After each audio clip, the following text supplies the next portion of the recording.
রাধে রাধে। রাবণ ভোজন সারলেন। ভোজন সেরে ওই নারীকে জিজ্ঞেস করলেন যে কে তুমি কন্যা?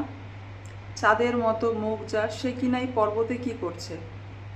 বলে সব কিছু ভুলে যেহেতু তাকে স্পর্শ করতে যাচ্ছিলেন খারাপ নজরে, কুনজরে, তখনই ওই বেদবতী রেগে গেলেন। রাগান্বিত হয়ে যখনই রাবণের দিকে তাকালেন তখনই তিনি জড় বস্তুতে পরিণত হলেন। তিনি হাত পা কিছুই নাড়াতে পারছিলেন না। তখন রাবণ ভাবলেন যে এটা তো সাধারণ কারোর পক্ষে সম্ভব নয়, এ তো সাধারণ কন্যা নয়।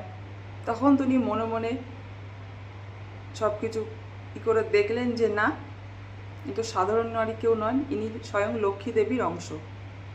তখন রাবণ মনে মনে লক্ষ্মী দেবীর স্তব করতে লাগলেন।